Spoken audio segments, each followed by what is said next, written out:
Bonjour à toutes et à tous. Bienvenue sur Récap de légende, la chaîne qui récape vos romances préférées. Avant de commencer, n'hésitez pas à vous abonner et like afin de nous aider à développer la chaîne. Merci beaucoup. Aujourd'hui, découvrons le troisième volet des aventures d'Anna et Christian Grey.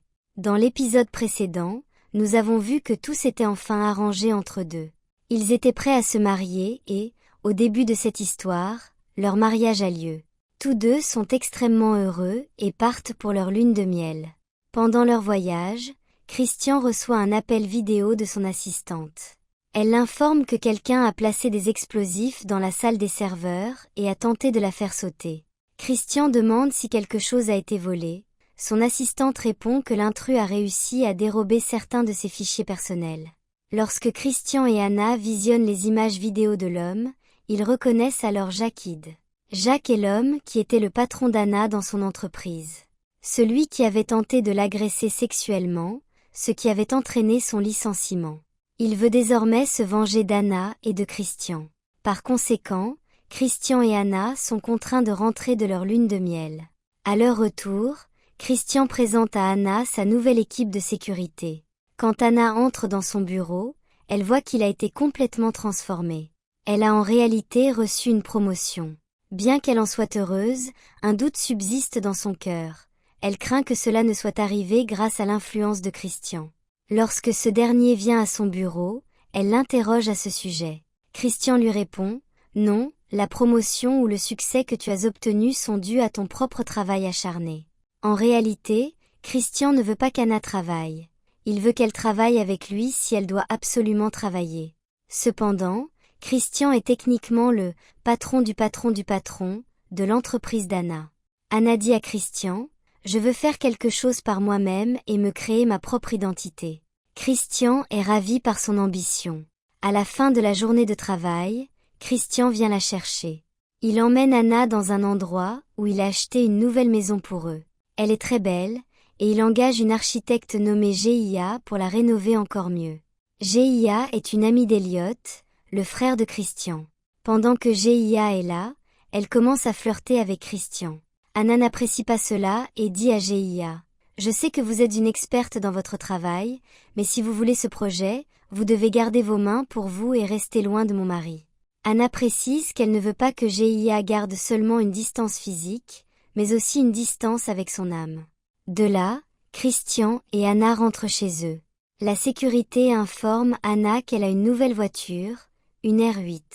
Christian lui dit de conduire la voiture, et pendant qu'elle conduit, elle accélère et prend beaucoup d'avance.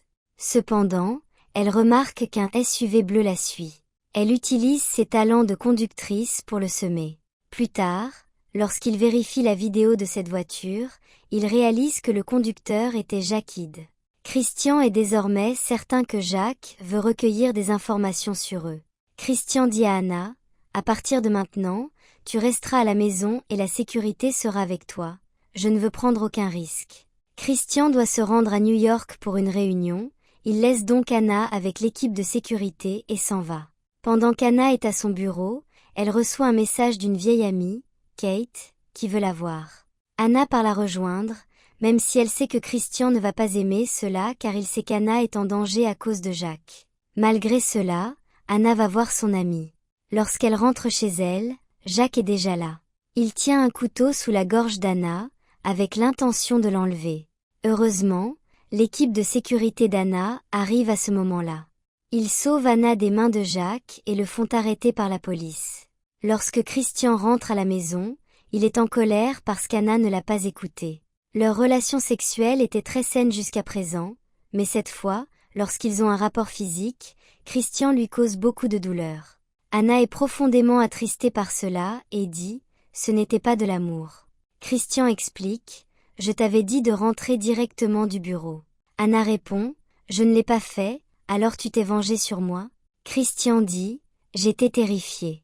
Quand j'étais à New York et que j'ai appris que Jacques était ici et qu'il avait essayé de t'enlever, j'ai eu l'impression que ma vie s'arrêtait. » Anna lui dit « Tu m'as caché que Jacques veut faire du mal non seulement à moi, mais à toute ta famille. » Christian répond « Je ne sais pas pourquoi il fait ça, il doit y avoir un lien, mais je ne le comprends pas encore. » Anna dit Jacquide est en prison maintenant, et je suis juste ici devant toi. Puis elle enlace Christian. Christian demande également pardon à Anna. Pour aider Anna à surmonter ce traumatisme, ils organisent un voyage. L'amie d'Anna, Kate, est présente, ainsi qu'un autre ami nommé José, et les frères et sœurs de Christian, Mia et Elliot. Ils s'amusent tous ensemble. Pendant le séjour, Elliot demande Kate en mariage avec une bague, et le bonheur de tout le monde grandit. Pendant ce temps, l'amour de Christian et Anna est à son apogée. Ils parlent d'avoir des enfants. Christian dit qu'il n'est pas encore prêt pour cela, mais tout le reste se passe bien entre eux. D'un autre côté, on voit que Jacques obtient une libération sous caution au tribunal, pour laquelle il doit déposer 500 000 $. Anna devient très tendue, car elle sait que les intentions de Jacques ne sont pas bonnes. À peu près au même moment, Anna découvre qu'elle est enceinte. Elle en est à 7 semaines. Ce soir-là, en dînant avec Christian, elle est visiblement inquiète. Christian pense qu'elle s'inquiète pour Jacques parce qu'il a été libéré. Mais Anna dit, non, je m'inquiète parce que je suis enceinte. Elle a peur parce que Christian a dit précédemment qu'il ne voulait pas encore d'enfant. Christian se met en colère et dit, je ne suis pas prêt à être père. Elle répond, je n'étais pas prête non plus. Lui demande, n'as-tu pas pris ton médicament? Anna répond, je ne savais pas que cela arriverait. Furieux, Christian quitte la maison. Il se rend chez Elena, la femme qui a appris l'intimité physique à Christian quand il était enfant, et qu'Anna déteste profondément. Lorsque Christian rentre tard ce soir-là, il est complètement ivre. Il n'est pas en état de parler à Anna et s'effondre sur le lit. À ce moment-là, un message arrive sur son téléphone portable qui dit « C'était bien de te voir ce soir. Je suis là pour toi à tout moment. » En voyant cela, Anna réalise que Christian est allé la voir cette nuit-là, et elle est dévastée.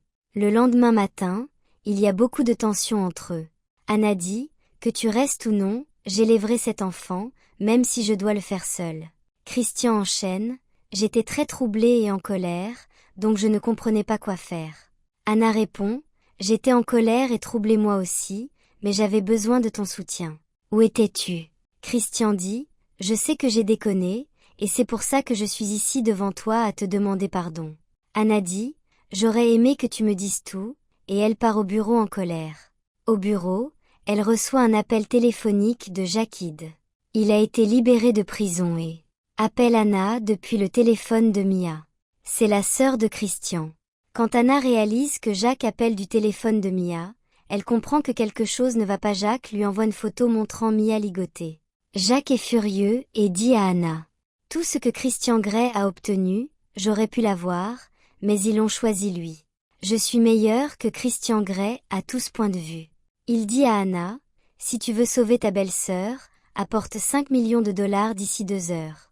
Personne, absolument personne, ne doit être au courant, ou je tuerai Mia. » Anna doit maintenant réunir 5 millions de $ en 2 heures sans le dire à personne. Elle parvient à semer sa sécurité pour partir. Cependant, le directeur de la banque appelle Christian pour l'informer. Christian pense initialement qu'elle le quitte, mais découvre vite que Mia a également disparu. Il soupçonne Jacques d'être derrière tout cela, et que tous ces événements sont liés. Il dit au directeur « J'arrive immédiatement. Ne la laissez pas partir, gardez son téléphone là-bas. » Anna sort par la porte de secours arrière de la banque, mais avant de partir, elle prend le téléphone du directeur en disant « J'ai besoin de votre téléphone. » Comme elle est une cliente importante de la banque, il ne peut pas lui refuser. Lorsqu'elle atteint sa voiture, une fille envoyée par le directeur de la banque est là.